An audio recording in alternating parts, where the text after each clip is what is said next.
Y voy a compartir la pantalla. La vez pasada estuvimos, bueno, definimos diferentes cosas, la divergencia, el rotacional. Estamos viendo propiedades que tenía, ¿no? Ya vimos, por ejemplo, cómo se puede ver el rotacional de una función potencial, es decir, que la podemos ver como el gradiente. Nos había quedado pendiente, no lo terminamos, lo dejamos casi por acabar, pero no lo terminamos, cómo se ve la divergencia del rotacional, que también era importante. No digo, lo definimos, nada más queremos hacer la demostración. Y en ese contexto, ya que voy a empezar a compartir, hay un error que me di cuenta ahorita que copié esta parte que nos hizo falta ver. Si se fijan, bueno, para que lo chequen, bueno, en la otra clase, o si tomaban apuntes o algo por el estilo, o bueno, si están consultando también un libro, pues para que vean que el problema fue aquí, ¿no? Esto lo puse los dos con respecto de Z, y cuando lo escribí se me fue y los puse con respecto de Z, ¿no? Digo, no pasa nada en el sentido que ese oficialmente, lo definimos con la operación como definimos el producto vectorial, ¿no? Entonces no hay duda en esa parte, pero aquí como nada más lo puse como definición tal cual, sí se me fue y entonces nada más para que lo chequen, ¿no? Ahí tenía dos parciales con respecto de Z. Y entonces obviamente, y ahorita hace rato que lo revisé, pues no tenía sentido, ¿no? Entonces, bueno, déjenme aquí nada más para terminar esto que habíamos dejado pendiente muy rápidamente, para no ocupar mucho espacio en esto. Entonces, lo que teníamos que hacer es sacar la divergencia de esto que ya tenemos definido como rotacional, ¿no? Entonces, me quedaría la parcial con respecto de X de la parcial con respecto de Y de R menos la parcial de Q con respecto de Z. Ya sabemos que la divergencia, de hecho aquí me faltó, digo, aquí les pongo la rayita, en algunos casos a lo mejor se verá medio feo y amontonado con otras cosas, porque son vectores, ¿no? Entonces podría ser, en los libros lo van a ver como negritas, pero obviamente es más difícil para mí escribir negritas, ¿no? Por eso le pongo la línea. Y es importante, ¿no? Que no perdamos de vista que es un vector, por eso es que sí, siempre, si ven que se me olvida, pues ahí, pónganlo o recuérdenme, ¿no? Bien, entonces, esta operación me va a dar un escalar, ¿no? Entonces, ahora sí, esto sería más la parcial con respecto de Y, P respecto de Z, menos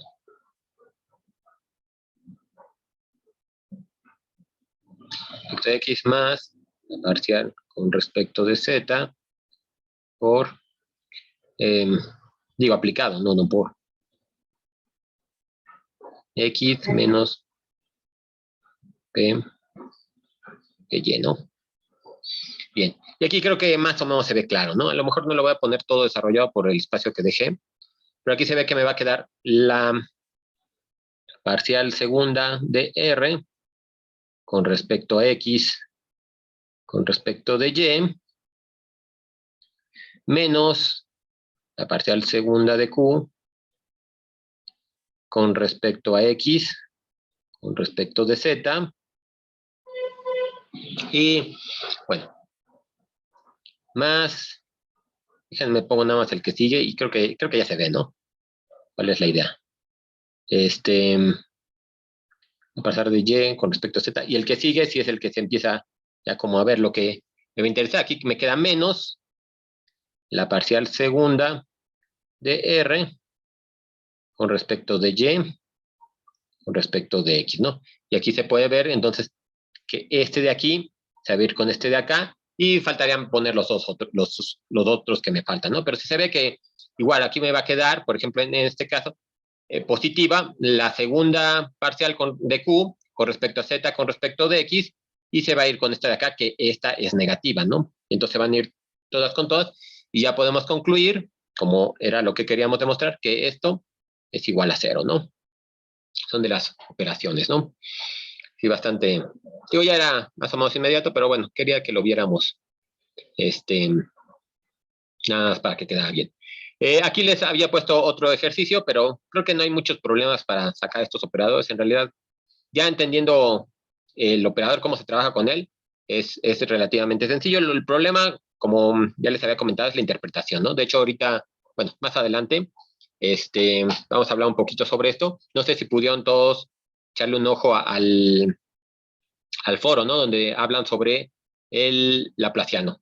Ahorita regresamos a esto. Nada más déjenme terminar esto ya nada más porque lo dejé aquí inconcluso. Entonces aquí lo que se les pide es demostrar que el campo vectorial definido de esta manera no se puede expresar como una función, digo, como un rotacional de otra función, ¿no?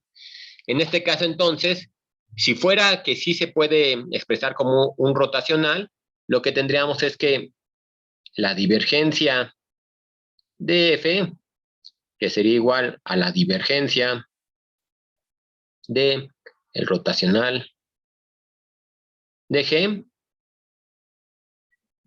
y esto sería igual a 0, ¿no? Por lo que ya demostramos arriba, ¿no? Entonces, si se puede definir como el rotacional de una función, esto va a ser 0, no importa que G directamente no lo conozca, ¿no? Lo que sí podría conocer yo es que el rotacional de G, pues es lo que es F, ¿no? Entonces, en ese contexto, yo podría poner que,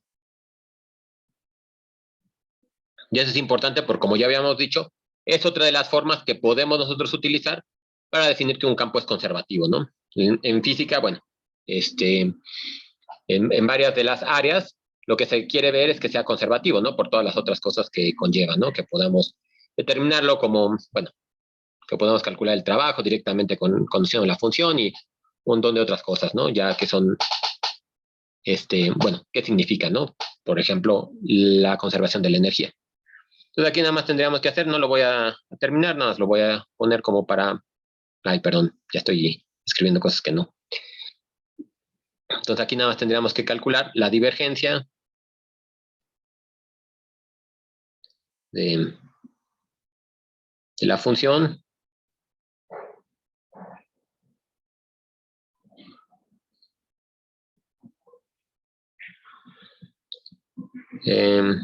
y aquí se ve ya claramente que aquí, bueno, este no me va a dar 0 y este tampoco me va a dar 0 y además ninguno va a ser con signos opuestos que se vayan cancelando, ¿no? Entonces se ve que esto es distinto de 0, por lo tanto, F no es igual al rotacional de G, ¿no? Igual nada más algo sencillo, pero que se vea, ¿no? Que se puede hacer. Y ahora sí, como les decía, ¿no? Nos falta, bueno, como ya lo platicamos, nos faltaba una operación más, ¿no? Ya teníamos el rotacional de un gradiente, tenemos la divergencia igual, ¿cómo se puede ver? La divergencia del rotacional. Nos faltaría entonces ahora la divergencia del gradiente, como lo tengo aquí denotado, ¿no? Entonces, eso, si se fijan por cómo tengo la definición de gradiente y cómo me queda la definición de la divergencia, me queda de esta manera, ¿no? También va a ser un escalar. Y esto, como les pongo, se ocupa tantas veces que se ocupa en esta forma, que es el operador de Laplace, nada más poniendo el nabla cuadrada, y es importante por este tipo de ecuaciones. Ya estas ecuaciones en su forma más simple, pero este tipo de ecuaciones ya las podrán ir resolviendo en Mate 4, ¿no? Que va a ser una ecuación diferencial de unas características importantes, en este caso, que las parciales segundas es igual a 0, ¿no? Entonces, aquí ya nada más está, como se puede ver, y aquí ya nada más como para que vayamos viendo cuál es una de las aplicaciones. Si se fijan, esta función ya habíamos trabajado con ella. Las utilizamos como para decir, bueno, una función que su campo vectorial sea correspondiente con la distancia, ¿no? Que al origen. O sea, el inverso de la distancia al origen, ¿no? Esto lo podemos ver exactamente si lo vemos en coordenadas esféricas como 1 entre R, ¿no? R definido de esta manera. Entonces, por ejemplo, si yo quisiera calcular el laplaciano de una función que tiene 1 entre R, que realmente se ve que es algo que se puede encontrar en la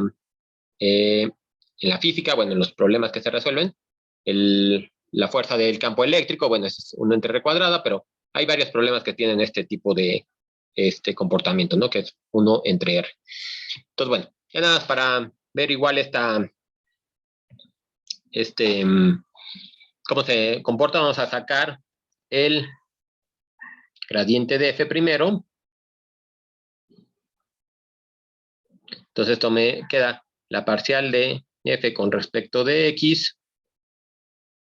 la parcial de f con respecto de y, la parcial de f con respecto a z. Este sí me da un campo vectorial, ¿verdad? Exactamente como partimos. Entonces, bueno, esto de aquí me va a dar, esto lo voy a ver como, bueno, lo voy a poner, nada más para que no me vaya a perder en algún signo.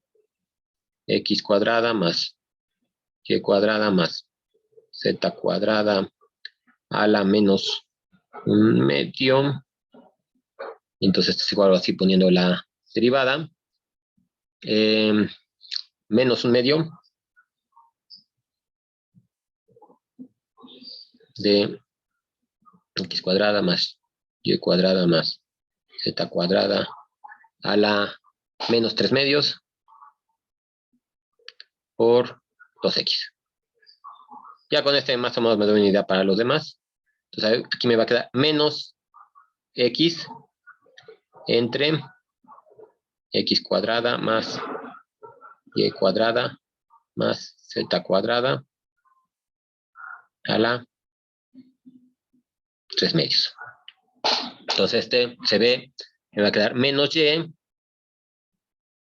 a lo mismo, ¿no?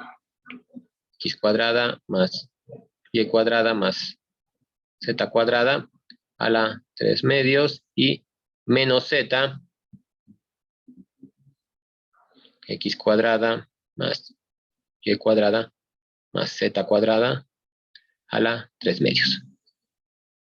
Bien, ya tenemos las primeras derivadas. Ahora vamos a ver pues las segundas, ¿no? Entonces aquí nada más lo voy a acomodar. La parcial segunda de x, de f con respecto de x. Respecto de x. Entonces lo que tengo que derivar es esto de acá, ¿no? Entonces también va a quedar el de abajo. X cuadrada más y cuadrada más z cuadrada a 3 medios por la derivada del de arriba, que sería menos x, menos el de arriba, que entonces me queda más, por la derivada del de abajo, que me va a quedar entonces 3 medios de x cuadrada más y cuadrada z cuadrada a la 1 medio por 2x, ¿no? Todo eso entre el de abajo al cuadrado, entonces me quedaría x cuadrada más y cuadrada más z cuadrada al cubo, ¿no? Bien, nada más vamos a reescribirlo para que se vea.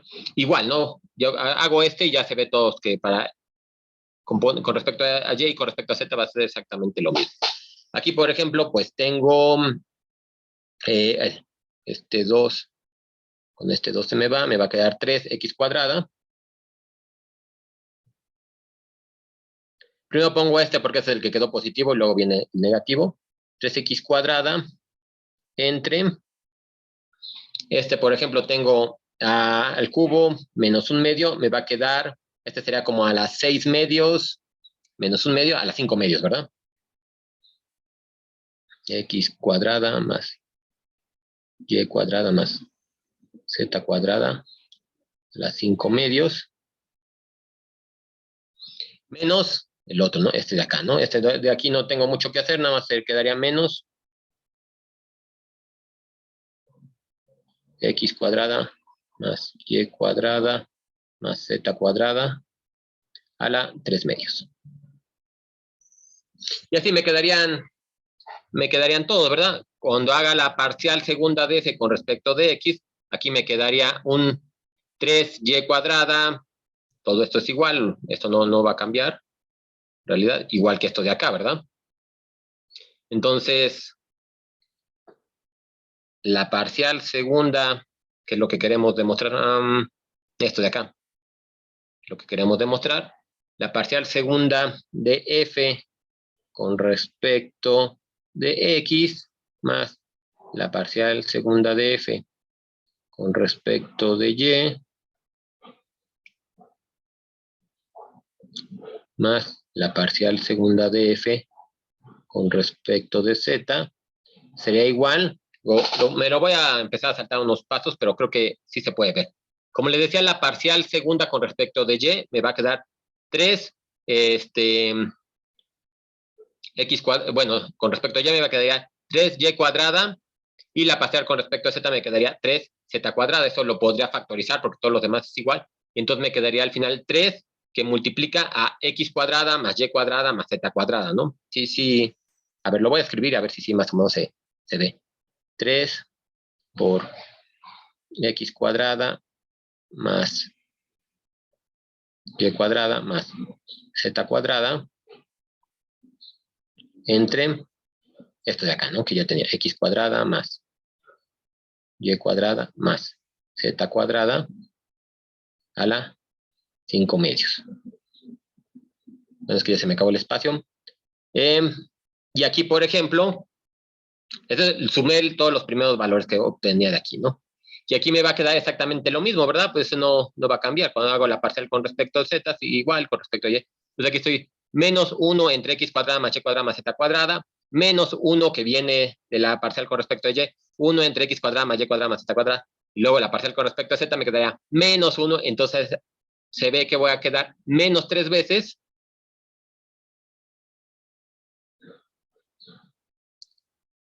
x cuadrada más y cuadrada más z cuadrada a la 3 medios, ¿no? Creo que ahí más o menos va. Y aquí digo, ya para no hacer esto tan largo, se ve, ¿no? Entonces, esto que tengo aquí arriba, con esto que tengo acá abajo, que está a las 5 medios, me va a quedar 2 medios menos 5 medios, me va a quedar menos 3 medios, ¿no? Entonces me va a quedar nada más el denominador de 3 medios, y me va a quedar 3 menos 3, y esto creo que no hay ningún problema, y ya que puedas escribir que esto efectivamente es igual a 0, ¿no? Entonces se ve, por ejemplo, que para este tipo de problemas, si yo tengo mi función, podemos llamarle función potencial para ya irle especificando, si mi función potencial tiene esa forma, yo veo que su laplaciano efectivamente es igual a 0, ¿no? Y bueno, ya todo lo que conlleve de las características que tenga ese campo vectorial que se genera, que tenga ese potencial y moviéndonos o haciendo trabajo en ese campo potencial, todo lo que se podrá concluir, ¿no? Digo, ahorita nada más lo estamos dejando a nivel, pues, matemático, digamos, que nada más cómo se comportaría sin meternos en interpretaciones, pero esa sería la idea, ¿no? Esa es una característica muy, muy puntual que tiene este tipo de potenciales, ¿no? Entonces, bueno, nada más quería terminarlo porque, bueno, también sí se me hacía interesante que pudiéramos trabajar con algún laplaciano que se vea cómo se trabajaba. Y entonces ahora sí, pues ya con todas estas funciones definidas, o identidades, perdón, las podemos resumir así, ¿no? Estas, si se fijan, son realmente fáciles, bueno, fáciles de alguna manera de interpretar. Sí, exactamente, eso se va a cumplir para cualquier función potencial, porque sabemos que esa función potencial me puede dar origen a un campo vectorial definido por el gradiente. Y si yo saco la divergencia del gradiente, esto también va a ser que se me había olvidado comentar, ¿no? Si se fijan, que es lo que se discute en el foro que les dije que a ver si pueden echarle un ojo, lo que discuten varias personas, que básicamente lo que están lo que se puede ver de forma global es que el laplaciano se puede interpretar como la divergencia de un campo gradiente. Y eso que todo lo que pueda decir, ¿no? Sabemos cómo interpretamos el campo gradiente, que me puede decir cuáles son las direcciones de máximo cambio y todo eso. Y aparte ya sabemos que la divergencia me puede decir si el campo está saliendo o si está entrando, o sea, si está expandiéndose o si se está comprimiendo, si se está condensando, si estoy perdiendo, si está saliendo más, ¿no? Esa es como que la idea, ¿no? Que veamos siempre, o no, que no perdamos de vista, que es la divergencia de un campo gradiente, ¿no? Con estos dos operadores se puede entender de mejor forma. Déjenme, nada más aquí, abro ese, porque hay una cosa que digo, nunca me acuerdo de la, de la otra identidad. Si se fijaron, bueno, si lo pudieron ver, al principio el primero que hace la pregunta utiliza una identidad que relaciona bueno, el laplaciano, que aquí lo ponen como un triangulito, nosotros ya sabemos que lo podemos ver como el nabla al cuadrado, y ahí pone una suma, ¿no? Saca la divergencia del gradiente, de un campo gradiente sobre A, más el rotacional del rotacional de A, ¿no? Esa es como que él pregunta, su pregunta de ahí, que es una identidad que, bueno, aquí no hemos visto, pero también es demostrable. Pero si se fijan, bueno, toda la discusión que hacen es, dicen, no te metas tanto en esa definición, sino más bien piénsalo en la divergencia del gradiente, ¿no?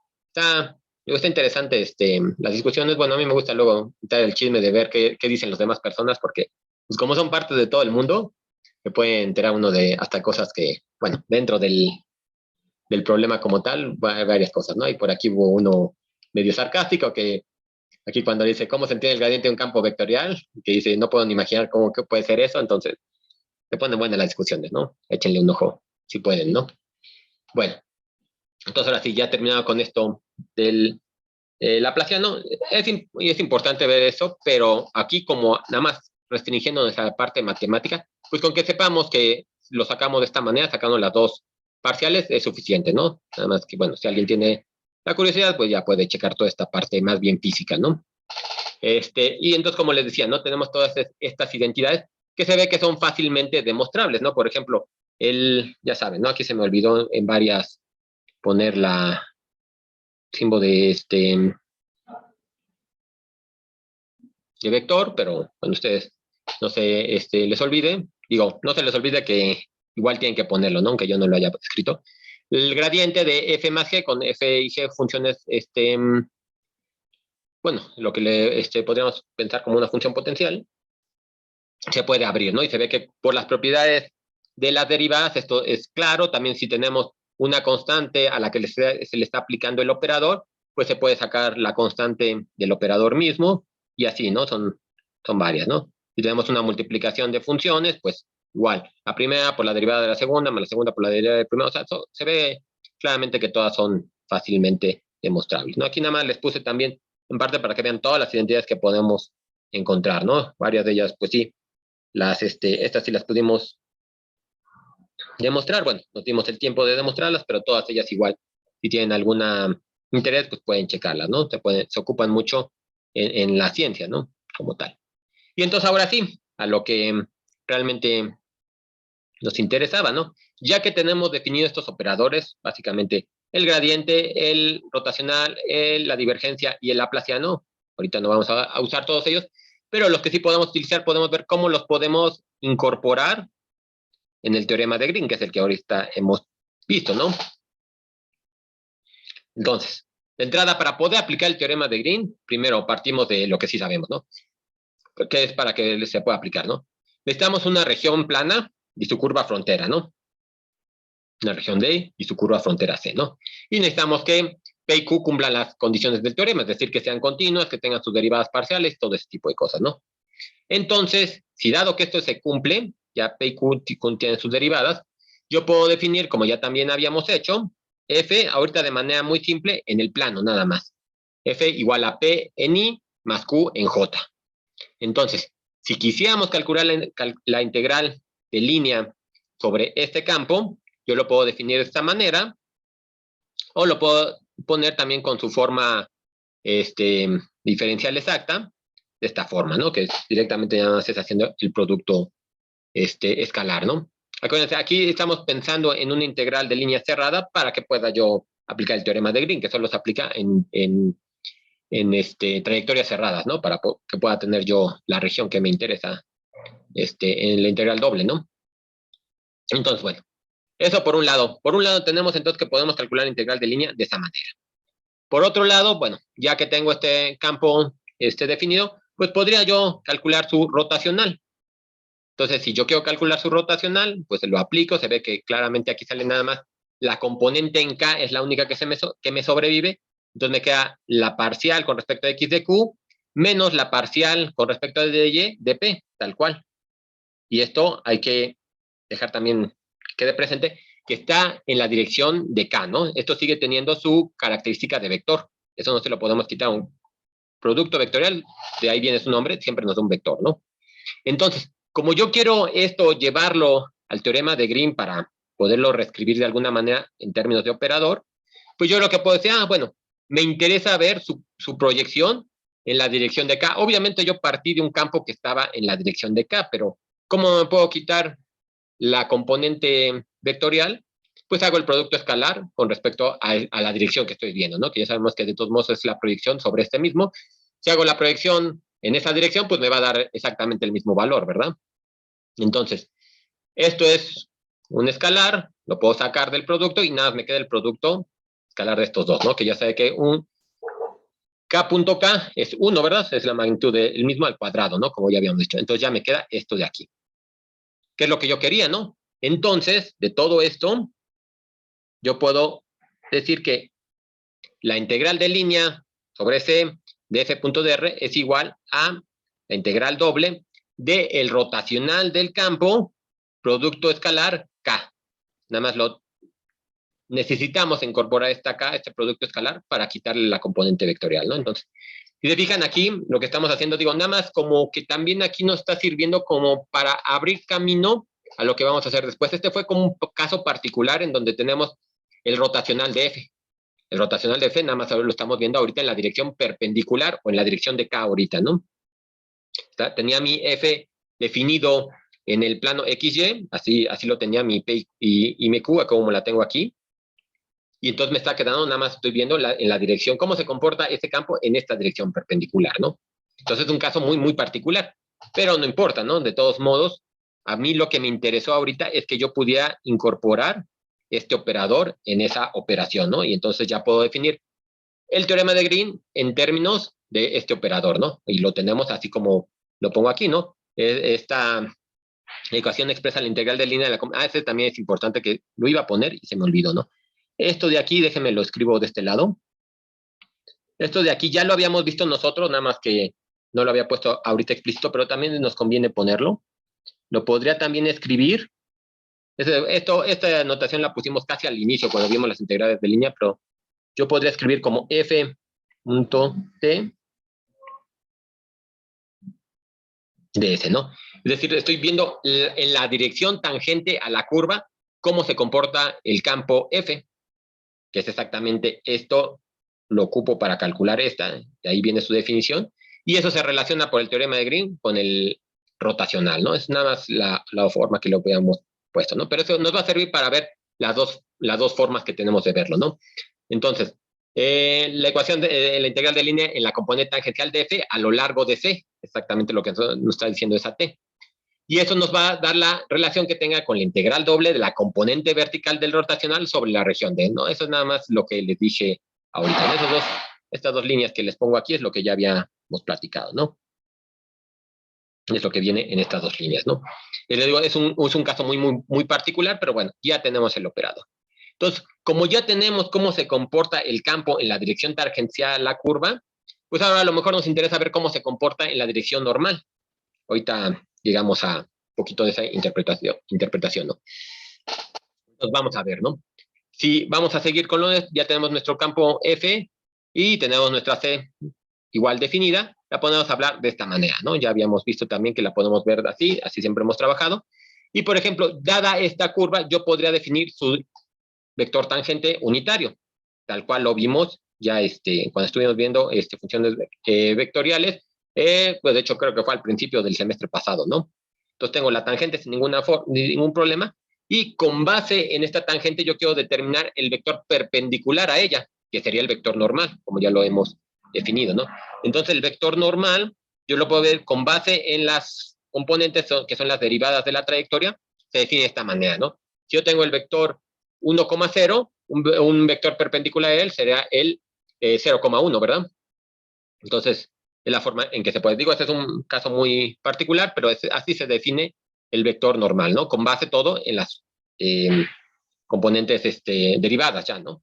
Entonces, defino la tangente, defino el vector normal, y yo, por ejemplo, pudiera escribir esto de aquí, nada más así. Bueno, tengo este vector F, bueno, este campo vectorial F, tengo mi vector normal definido, pues hago el producto escalar, ¿no? Quiero ver cómo se comporta, o sea, quiero calcular la integral de línea, de trayectoria, la componente perpendicular, en la componente perpendicular, no estoy viendo la proyección de F en la dirección de N, con respecto al arco, ¿no? Entonces, simplemente estoy aplicando su definición.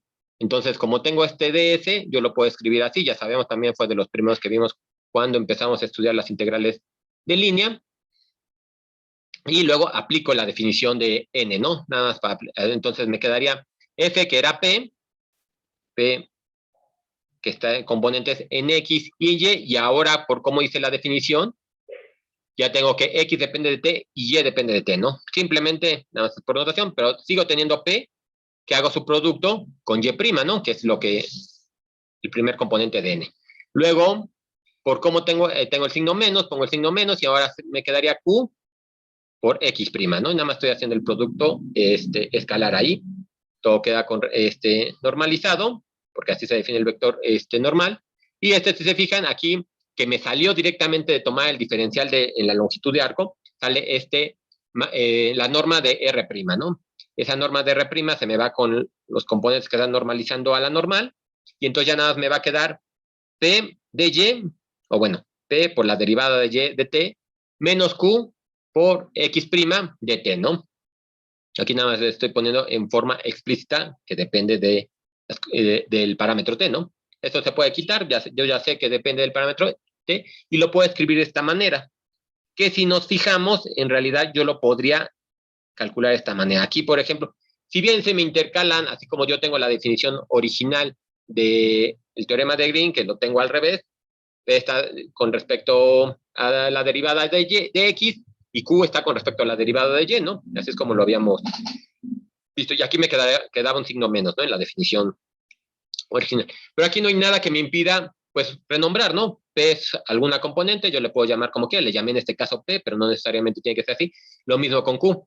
Yo a lo mejor a Q le podría llamar menos P y a P Q, ¿no? Y entonces nada más se intercambian, y entonces ya con eso se intercambian de este lado, se intercambian de este lado la definición, y ya me incorpora el signo menos, ¿no? Si se fijan, es exactamente entonces la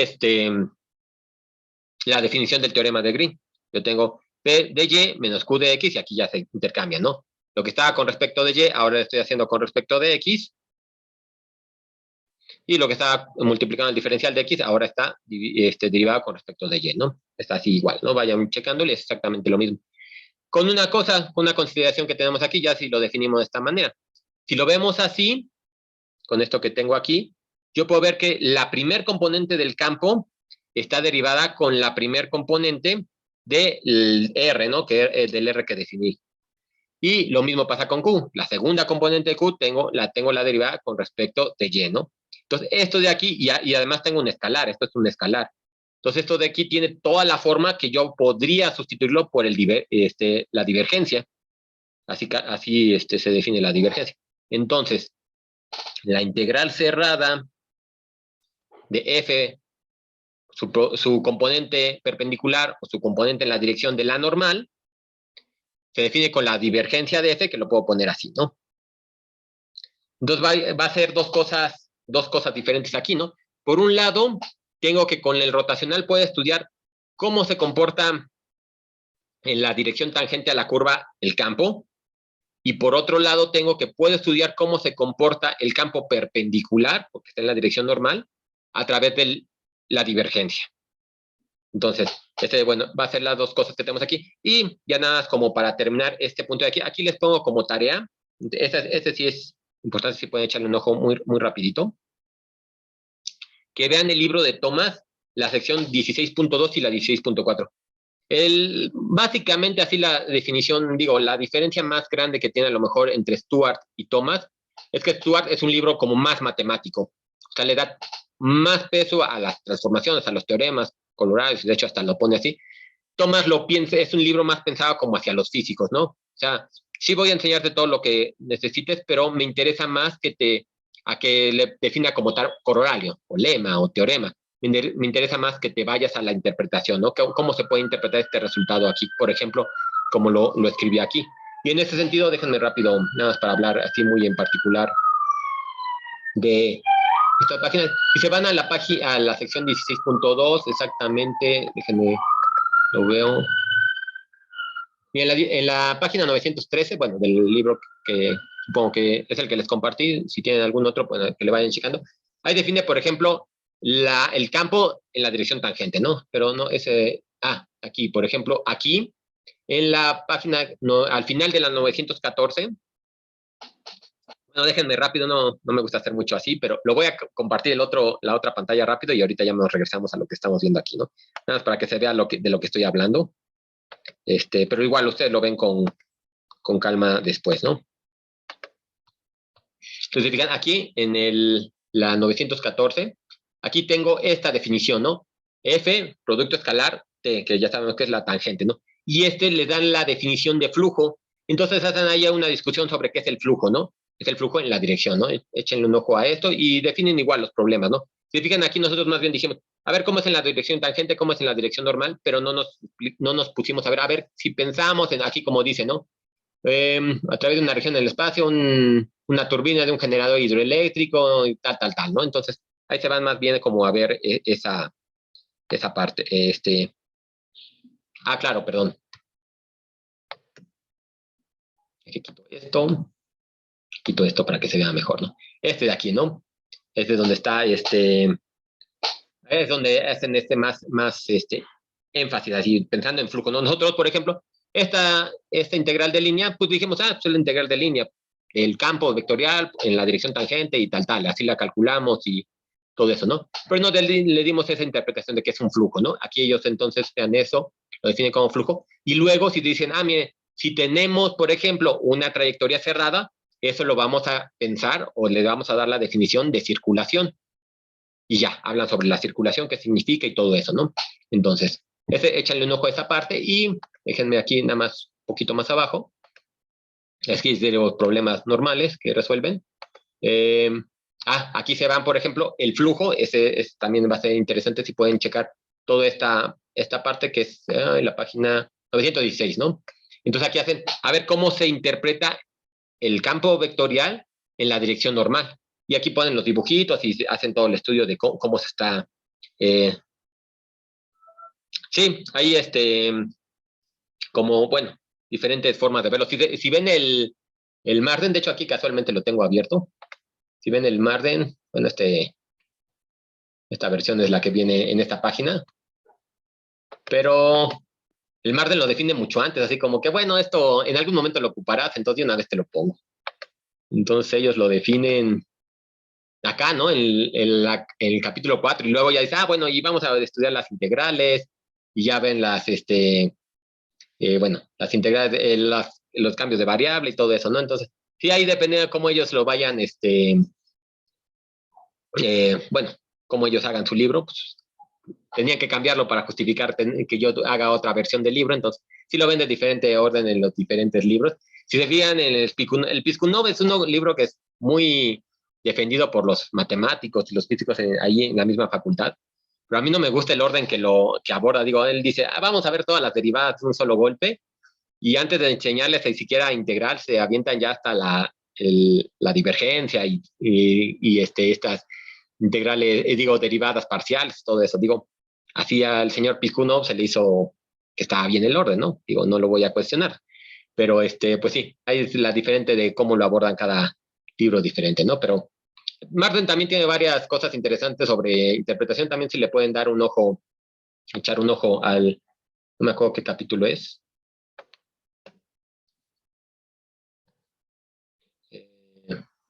Pues aquí debe ser el 7, ¿no? Echen un ojo aquí donde línea, pero aquí, por ejemplo, fíjense, integrales de línea y luego se van a ver parametrización de superficies, ¿no? O sea, todavía antes de que veamos para qué quieres la integral de línea o teoremas raros, y una vez vamos a ver superficies, ¿no? Digo, no está mal, digo, cada quien.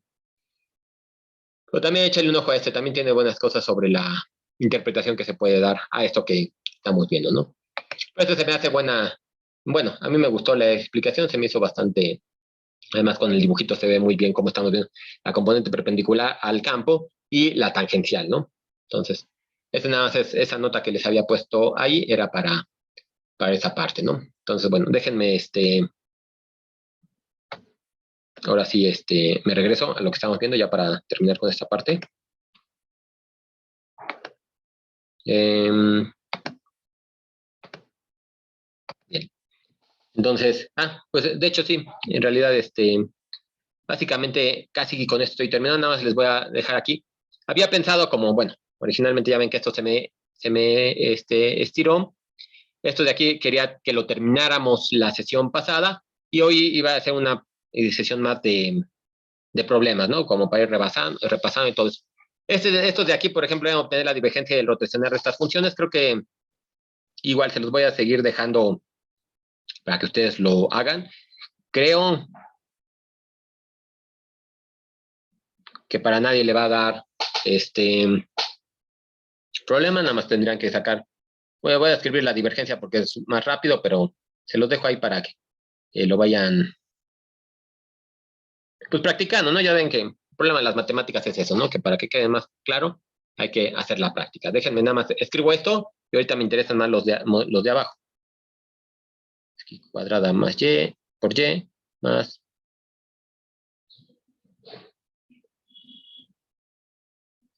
menos 3x más en la parcial con respecto de z menos 7x. Y ya, se los voy a dejar hasta aquí. Ustedes ya lo terminan. Les digo nada más. No se ve que sea muy complejo. Igual que sacan el rotacional. Ese sí los voy a dejar aquí porque escribir todo a la notación pues es más larga, ¿no?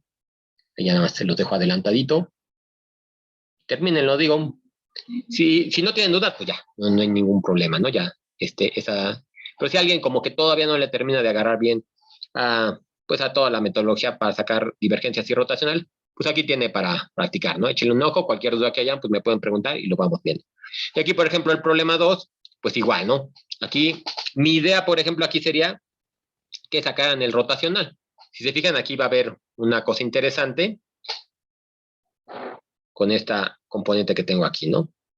Para z igual a 0, eso se diverge, ¿no? Entonces, hay que tener cuidado con este tipo de campos definidos de esta manera, porque tenemos que ver si sí va a ser concluyente o no concluyente el criterio que tenemos, ¿no? Entonces, ahorita, por ejemplo, lo que quisiera con este problema, si alguien igual quiere seguir practicando, que sacan el rotacional. Si sacan, por ejemplo, las derivadas parciales, creo que aquí también se ve claramente, ¿no? Si sacamos la derivada con respecto de y, de esto que tengo aquí, me quedaría 8y más 3x cuadrada sobre z cuadrada, ¿no? Y si saco aquí la derivada con respecto de x, me va a quedar 8y más 3, caray, aquí la regué con algo, ¿no? Saco con respecto, pues sí, no, sí, está bien. 3x cuadrada entre z cuadrada, ¿no? Con respecto a x, con respecto de y ya.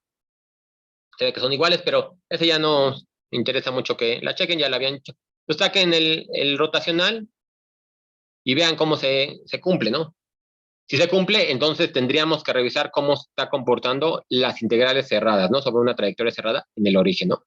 En el caso pasado, por ejemplo, habíamos visto que cuando teníamos la indeterminación en las dos componentes, no se cumplía que la integral cerrada era igual a 0.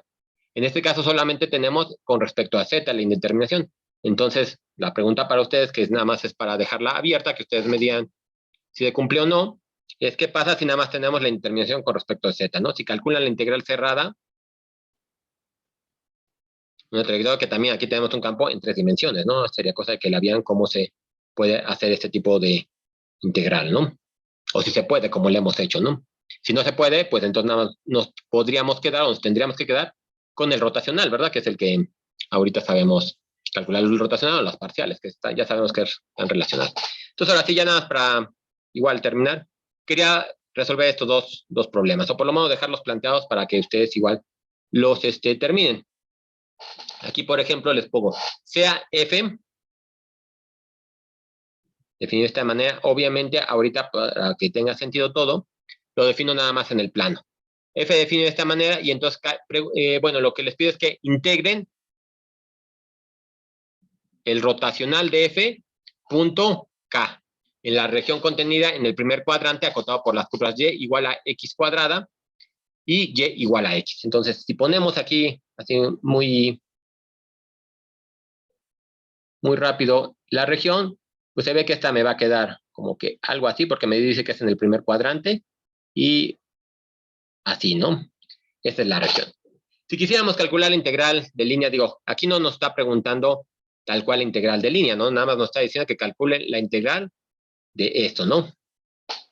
En la región. completa. Entonces aquí tendrían, si quisiéramos calcular integral de línea, pues sí tendríamos que hacerlo, definir bien la trayectoria. Y ya lo podríamos hacer sobre una parametrización que me parametrice esa parábola y luego regresar con la parametrización de la recta. En este caso tendríamos que hacer la integral doble. La voy a plantear aquí nada más escrita, tendríamos que hacerla con calma, pero creo que no hay mucho problema para nadie. Por ejemplo, la integral doble, si voy a tomarla como una región tipo 1, me quedaría la integral de 0 a 1 de la integral de x cuadrada a x de esto de acá, ¿no? Entonces, nada más háganlo, chequenlo, a ver qué se da. Y de aquí, digo, creo que para la mayoría de ustedes, pues ya es claro, ¿no? Esto de aquí, ¿quién es? Pues esto si lo digo, si aplicamos la definición, estamos regresando a la definición del teorema de Green, ¿no? Entonces debería exactamente dar lo mismo, ¿no? Entonces, chequenlo, termínenlo y ya nada más es una última de las últimas aplicaciones que vemos de Green, ¿no? Pero ahora visto con el rotacional. Y ya, nada más igual, para terminar, aquí les pido calcular la integral de la componente normal del campo F a lo largo de del cuadro de unidades. Bueno, es que ahorita vi una cosa, pero bueno, ahorita déjenme modifico eso. Nada más primero vamos a entender lo que nos está pidiendo, ¿no? Entonces, si yo defino el cuadro normal así, entonces si quiero calcular la integral de línea, pues tendría que hacerlo en las 4 trayectorias, ¿no? Que pues, son 4 integrales, como sea. Por mucho que estén simples las trayectorias, pues son 4 integrales, ¿no? Entonces vamos a hacerlo mejor sobre la integral doble. Pero tendremos que hacer la integral doble. O sea, yo sé que la integral de f.n ds es igual a la integral doble de la divergencia, ¿verdad? Ahorita es lo que estaba viendo, ¿no? Por eso es que ahorita si yo saco la divergencia de esto, ¿cuánto me da? Así muy rápido, ya para irnos, ¿quién me dice cuánto es ahí en el chat? ¿Cuánto es esa divergencia?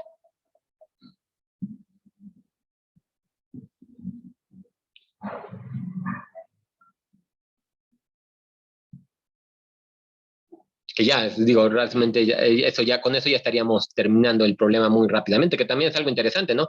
Yo a lo mejor primero tendría que calcular, si quisiera calcular por acá, pues de entrada me tengo que aventar todas las integrales y luego ya irlas superponiendo, ¿no? O hacer la suma, ¿no?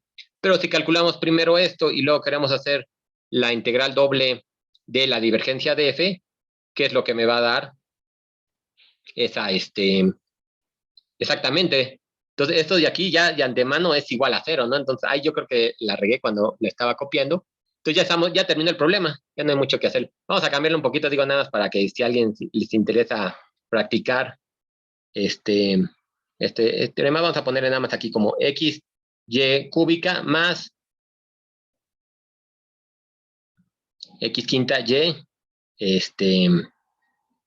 j. Eso es exactamente, tendrías que ver si la divergencia de f es igual a 0, ¿qué significa que le está pasando a f? ¿Qué implicaría que f viene de un campo gradiente? ¿O qué es lo que es? De hecho, esto también lo podríamos pensar, ¿no? Que lo podríamos ver como, si f viene de un campo gradiente, f lo podemos ver como el gradiente de otra función g, por ejemplo, ¿no? Entonces, efectivamente, tendríamos que el laplaciano de g es igual a 0, ¿no? Es lo que podríamos ver, ¿no? Que la divergencia de este campo gradiente es igual a 0. Más allá de si es conservativo de momento, porque el conservativo ahorita habíamos visto que era el rotacional, ¿verdad? Ahorita nada más lo que podríamos ver es que la divergencia de este campo gradiente es 0. ¿Y eso qué significa, no? Es lo que podríamos ver. O podríamos verlo también, lo que sí sabemos, a lo mejor no lo podemos ver como un gradiente conservativo directamente, pero lo que podríamos decir es que lo podríamos ver como que f si viene de un campo rotacional. O sea, viene del cálculo es el rotacional de otro campo, ¿no? Entonces, eso sí lo podríamos ver. Esto de aquí es el rotacional de un campo G. No sabemos quién es G de momento, pero ya lo podríamos asegurar, ¿no? Que ese sí viene de un campo rotacional. Entonces, déjenme, lo cambiamos así. XY cúbica más X quinta por Y, nada más para que sea un poquito más, tenga un poquito más de chiste, ¿no? Entonces, ahora sí, esto es diferente de 0, lo voy a quitar igual, esto es diferente de 0, y calculen entonces esto de aquí, ¿no? Esta integral es muy sencilla porque es sobre un campo, un rectangulito o un cuadrado en este caso, que ya fue de las primeras regiones que integramos, bueno, el área, ¿no? Entonces sería la integral de 0 a 1, de la integral de 0 a 1 de esa función de ahí, ¿no? Calculada directamente con bueno, hay que hacer la divergencia primero y todo lo demás normalito, ¿no? Y ya, entonces en eso, básicamente, claro, perdón, un último, ahora sí. Entonces eso también se los dejo de tarea. Y lo que les decía también, ya que sabemos manejar estas divergencias, estos rotacionales, ya tenemos un poquito de idea de cómo se comportan sus propiedades. Entonces, aquí, por ejemplo, el señor Maxwell lo que hizo fue resumir todos los conocimientos que se tenían en ese entonces del electromagnetismo en 4 ecuaciones. Aquí me falta una rayita. Entonces, lo que teníamos, por ejemplo, es que el rotacional del campo eléctrico estaba relacionado con el cambio del campo magnético con respecto al tiempo. Y lo mismo, el rotacional del campo magnético estaba relacionado con el cambio del campo eléctrico con respecto al tiempo. Y eso lo hemos visto, ¿no? Digo, sin entrar en detalles con las fórmulas, las ecuaciones que tenemos aquí. Si yo cambio, como les decía, ¿no? Si tenemos una partícula cargada en movimiento, esta genera un campo magnético. O si tenemos un imán en movimiento, pues básicamente es como funcionan las turbinas, las generadores de electricidad. Si tengo un imán en movimiento, se genera electricidad, ¿no? Se genera este campo eléctrico, ¿no? Entonces ahí tenemos en 2 ecuaciones aquí directas y muy, muy explícitas cómo es la dependencia de cuando hay el movimiento o cuando cambia uno con respecto al tiempo, cómo se genera el otro, ¿no? Entonces, esto es las primeras 4 ecuaciones de Maxwell. Ahora lo que les pido a ustedes es que verifiquen estas propiedades. Yo aquí, por ejemplo, les digo que el rotacional del campo eléctrico es igual a menos 1 entre c cuadrada por la segunda parcial con respecto al tiempo del campo eléctrico. Entonces, directamente de las ecuaciones de Maxwell, yo tengo que como el cambio en el campo magnético me genera un campo eléctrico, o viceversa, el cambio en el campo eléctrico me genera un campo magnético, ¿no? Pero ahora, con estas propiedades que yo tengo, que simplemente vienen de las propiedades de, pues de los productos vectoriales y de las propiedades de estos operadores, yo tengo que ahora que el doble rotacional del campo eléctrico me genera la segunda, bueno, está relacionado con la segunda derivada del mismo campo eléctrico, ¿no? Entonces ya tengo ahora sí cómo es que el cambio en ese campo eléctrico lo puedo relacionar con el doble rotacional. Lo mismo que tengo aquí con el rotacional del campo magnético, ¿no? Vemos aquí que podemos verlo con la segunda parcial con respecto al tiempo, o el cambio del campo magnético, ¿no? Entonces ya tenemos esas 2 ecuaciones, ¿no? Y ya, aquí también los laplacianos, nada más para que los chequen, pero entonces vean ustedes cómo lo pueden resolver, ¿no? Aquí, por ejemplo, ustedes lo que tienen que, bueno, a lo que tienen que ver un poquito con detalle, obviamente, que es lo que les, sería el ejercicio en este caso, si sacan el rotacional de E, esto está determinado por esto de acá, ¿no? El cambio con respecto al tiempo de H. Pero si queremos sacar ahora el rotacional de esto, podríamos ver cómo se comporta el rotacional de H, ¿no? Entonces, de alguna manera voy a tener esta ecuación y de alguna manera voy a llegar también a esta ecuación que tengo que volver a aplicar, ¿no? Entonces, de ahí es donde va a venir bueno, el signo menos viene de acá, y ahí es donde voy a sacar este cuadrado para la velocidad de la luz. Ya saben que C es 1 entre C cuadrada, la velocidad de la luz. De esa manera voy a yo encontrar la relación del rotacional del campo, ¿no? O sea, nada más hay que ir viendo cómo las aplicas con propiedades bien justificado más allá de lo que ahorita como que lo he hecho como que nada más moviendo las manos, pero para que vayan viendo pues un poquito, ¿no? Da igual, nada más como que chequen bien cómo se juega con estos operadores, ¿no? Entonces igual se los dejo para que lo intenten. Si alguien tiene una duda, lo podemos checar la siguiente sesión. Y si no, bueno, ya tenemos bien establecidos los operadores, que ahorita vamos a dejarlos en una pausa, no es lo que queríamos ahorita nada más definirlos y luego los vamos a retomar. El próximo lunes, entonces, lo que vamos a hacer es definir ahora sí las coordenadas generalizadas, ¿no? Yo tengo estos operadores de momento, todos los que hemos visto, como ven, quería ver dónde tengo uno, acá lo puse, ¿no? Por ejemplo, el operador divergencia, yo lo tengo todo definido en coordenadas cartesianas. Pero habíamos visto que, por ejemplo, en unos casos nos conviene estas integrales dobles, integrales triples, cambiarlas a otro tipo de coordenada. En particular, integrales triples, me convendría a lo mejor coordenadas esféricas, que es lo más sencillo, ¿no? Y entonces yo voy a querer, si estoy calculando, por ejemplo, si tuviera que calcular en algún caso la divergencia de este campo, y yo veo que me conviene por la región que estoy estudiando ver la integral doble sobre una coordenada polar, ahorita por lo que tenemos en 2 dimensiones, o cuando lo vayamos a 3 dimensiones sobre una coordenada esférica, entonces yo tendría que cambiar también esa divergencia, o el rotacional, o el gradiente. Entonces, lo tenemos que ver cómo es su forma en coordenadas cilíndricas, en coordenadas esféricas, en coordenadas polares, y en ese momento podemos decir, bueno, vamos a dejarlo más general esto, porque bueno, esos son casos particulares de un tipo de coordenada, lo podemos denotar en las coordenadas generalizadas, ¿no? Entonces yo podría tener a lo mejor una coordenada hiperbólica, elípticas y varias cosas que veremos unos ejemplos así sencillos, no los resolveremos porque sí se empieza a hacer mucha talacha, aritmética más que nada, pero que se vea cómo se podría llevar a cualquiera. Por ejemplo, imagínate, si estoy estudiando el campo eléctrico entre 2 placas paralelas planas, pues a lo mejor me conviene utilizar coordenadas cartesianas. Es muy sencillo definir planos en ese tipo de coordenadas. Pero a lo mejor yo tengo para mi aplicación, a lo mejor tengo mis placas donde estoy generando el campo eléctrico como un paraboloide. Y entonces, obviamente, si tengo un paraboloide y tengo toda una simetría parabólica, pues me conviene pues, mantener esa simetría, me va a simplificar todos los cálculos que haga. Entonces, en ese tipo de cosas es cuando se cambia, ¿no? Igual, si estoy pensando en la curvatura del espacio, digo, ya alejándonos mucho, obviamente eso es algo mucho más complejo. A lo mejor tengo que estudiar una hiperbólica, unas coordenadas hiperbólicas, porque tengo esta ¿cómo se llama? Comportamiento, ¿no? Como que de repente se acerca sintóticamente a algo, pero no es, y entonces a lo mejor se comporta más como un hiperboloide, ¿no? Entonces, ese tipo de cosas es como lo que queremos poder manejar sin entrar en tanto detalle. Entonces, definimos en coordenadas generalizadas, lo vemos en los casos particulares de cilíndricas, esféricas, por ejemplo, en esos casos, y ya, entonces nosotros si quisiéramos podríamos verlo en cualquier otra coordenada, ¿no? Eso sería lo que vamos a ver la siguiente semana, y luego regresamos ahora sí a revisar estos operadores y ya ver lo que les decía, lo que nos falta de el teorema de Stokes, que va a ser a lo que finalmente queremos llegar, teorema de Stokes y teorema de la divergencia. Con eso ya estamos del otro lado.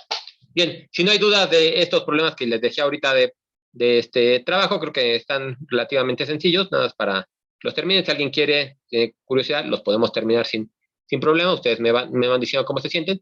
Si no hay dudas, pues ya, lo podemos dejar hasta aquí. Y nos vemos entonces el próximo lunes para este otro tema. Un poquito desconexo de lo que estamos viendo, pero que se vea que la razón es esa, ¿no? Que queremos llegar a ver estos operadores en otras coordenadas. Entonces, bien, no sé, ¿dudas? ¿Algo que haya? ¿Nada? Entonces, pues, sale pues. Entonces nos vemos el próximo lunes. Gracias, profe. Sale, de nada, hasta luego. Igual, en fin, para todos, descansen en su desvelada, que no sirvió de nada, estuvo nublado.